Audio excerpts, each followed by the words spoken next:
और आज का जो हमारा टॉपिक है वो है डांसिंग इन हनी बी के हनी बी जो होती हैं वो कम्युनिकेट किस तरीके से करती हैं। तो आज हम उसी के बारे में डिस्कस करेंगे। तो सबसे पहले ये जो कम्युनिकेशन था मतलब डांस वगैरह था, एक किस्म से हम कम्युनिकेशन ही बोल सकते हैं, क्योंकि जो हनी बी होती हैं वो एक एक दूसरे के साथ क्या करती हैं, कम्युनिकेट करती हैं थ्रू डांसिंग। तो ये जो डांस था सबसे पहले इसको डिकोड किसने किया, ऑस्ट्रेलियन इथोलॉजिस्ट ने किया, जिसका नाम क्या था, कार्ल वॉन फिंचर, इन 1967 में। अब इथोलॉजिस्ट वो होता है जो एनिमल के बिहेवियर को ज़्यादा से ज़्यादा क्या करे, अंडरस्टैंड करे, उनके बारे में जाने, उनके बिहेवियर के बारे में जाने। देन उसके बाद और भी बहुत सारी रिसर्च हुई, इंफॉर्मेशन मिली किसको मतलब डांसिंग को अंडरस्टैंड करने के लिए जो हनी बी होती हैं वो एक दूसरे के साथ क्या करती हैं, कम्युनिकेट किस तरीके से करती हैं। और जब एक दूसरे के साथ कम्युनिकेट करेंगी तो उससे क्या करेंगी, अल्टीमेटली वो क्या करेंगी, रिएक्ट करेंगी। अब ये जो रिएक्शन होती है ये मतलब अपनी सेम मेंबर मतलब सेम हाइव के मेंबर के साथ भी हो सकती है या डिफरेंट मेंबर के हाइव के साथ भी हो सकती है। जब हम डांसिंग की बात करेंगे तो हनी बी परफॉर्म करती है दो तरह के डांस। दो तरह के डांस वो कौन कौन से हैं, वैगल डांस एंड रोंडेड डांस। तो अब ये एक जो डांसिंग होती है ये क्या होती है कि एक दूसरे को कम्युनिकेट करती है। अब ये कम्युनिकेट तब करेंगी जब इनको क्या मिल जाएगा, कोई फूड सोर्स मिल जाएगा। अब जैसे ही फूड सोर्स मिलेगा तो ये एक दूसरे को क्या बताएंगी कि भाई वहाँ पे फूड सोर्स है, हमें चलना चाहिए, वहाँ से लेना चाहिए। तो उस दौरान ये क्या करती हैं कि कुछ मतलब कम्युनिकेशन क्या करती हैं, परफॉर्म करती हैं, डांसिंग के थ्रू करती हैं और फिगर के थ्रू करती हैं।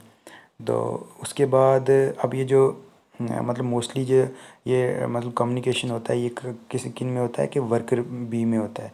क्योंकि जब भी उनको अबंडेंट, क्योंकि वो इधर उधर घूमते रहते हैं, तो जब भी उनको क्या मिलेगा, अबंडेंट सोर्स मिलेगा, तो उस वक्त ये क्या करेंगी कि नेस्ट के इर्द गिर्द क्या करेंगी, ये डांस जो होगा वो परफॉर्म करेंगी। देन उसके बाद दो मेन टाइप होती हैं, rounded dance and vagal dance. तो वैगल डांस ये तब किया जाता है, अब ये जो इसकी जो मूवमेंट होती है ये सर्कुलर होती है। आपको पता ही है राउंडेड मीन्स सर्कुलर।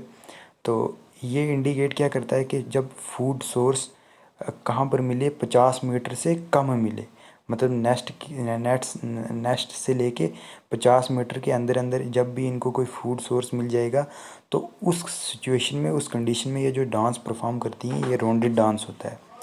तो जब हम वैगल डांस की बात करेंगे तो वैगल डांस जो होता है वो 8 फिगर पैटर्न होता है। तो इसमें क्या होता है कि जब भी इनको फूड मिलेगा, अबंडेंट सोर्स फूड का मिलेगा, मोर देन 50 मीटर मतलब 150 किलोमीटर नेस्ट से दूर, 150 मीटर नेस्ट से दूर। तो उस सिचुएशन में, उस कंडीशन में ये जो डांस परफॉर्म करेंगी, ये जो डांस होगा ये वैगल डांस होगा। तो अब ये जो वैगल डांस होता है तो इसकी जो ड्यूरेशन होती है वो लॉन्गर होती है, मतलब ज़्यादा से ज़्यादा as compare to rounded dance, क्योंकि फूड सोर्सेज होता है वो मतलब दूर होता है 150 मीटर से। तो उस वक्त ये क्या करती हैं कि राउंडेड डांस को परफॉर्म करती हैं। अब सबसे पहले कोई भी अगर हनी भी क्या करेगी, राउंडेड डांस परफॉर्म करेगी या वैगल डांस परफॉर्म करेगी, तो उसी को देखते देखते दूसरी हनी भी क्या करेंगी, मतलब क्या करेंगी कि वो उसी तरीके से या राउंडेड डांस करेंगी या वैगल डांस करेंगी। तो एक किस्म से हम क्या कह सकते हैं कि हनी भी एक दूसरे से क्या करती हैं, कोरियोग्राफी डांस करती हैं। तो जब भी उनको क्या मिलेगा, फूड मिलेगा। अब राउंडेड डांस जो होगा वो इस पैटर्न में होगा, ये आप देख सकते हो। तो ये जो पैटर्न होता है ये कितना होता है, 30 यार्ड के अंदर अंदर होता है, मतलब लेस देन 30 यार्ड होता है। तो मोस्टली ये कब किया जाता है, जब लोकेशन फूड की क्लोज हो कॉलोनी से। तो इस किस्म में ये किया जाता है। जब भी आपको ये मतलब एग्ज़ाम में पूछा जाए कि राउंडेड डांस कैसा होता है, इनकी इससे फिगर बताओ, तो आपने इस तरीके से इसकी फ़िगर बतानी है। बिल्कुल आप सिंपली भी बता सकते हो, ज़्यादा ज़रूरत नहीं है बताने की। देन उसके बाद वैगल डांस। अब वैगल डांस जो होता है वो इस तरह से होता है, ये आप देख सकते हो फिगर में। तो वैगल डांस जो होता है मैंने आपको ऊपर बताया था कि ये क्या होता है, 8 पैटर्न में होता है, 8 फिगर पैटर्न में होता है। तो ये तब किया जाता है कि जब 150 किलोमीटर दूर फूड मिले इनको, मतलब 150 किलोमीटर नहीं, मीटर, 150 मीटर नेस्ट से दूर मिले, क्या मिले इनको, फूड सोर्स मिले। तो उस वक्त उस सिचुएशन में वैगल डांस क्या किया जाता है, परफॉर्म किया जाता है। तो इसमें मतलब ये कह सकते हैं हम, ये 8 शेप हो सकता है या इसको हम कह सकते हैं ये स्किल शेप्ड पैटर्न हो सकता है। देन उसके बाद और कुछ नहीं है इसमें। ये वहाँ इधर ख़त्म हो गया। तो ये वैगल डांस था और राउंडेड डांस था। आपकी जो बुक है उसमें थोड़ा सा लेंथी दिया हुआ है, तो मैंने आपको ये थोड़ा सा इजी करके बता दी है। तो एटलीस्ट हमें ये पता होना चाहिए कि वैगल डांस कब होता है, तो राउंडेड डांस होता है और किन पैटर्न में होता है। तो बस मतलब मेन पॉइंट ही यही है इस टॉपिक में।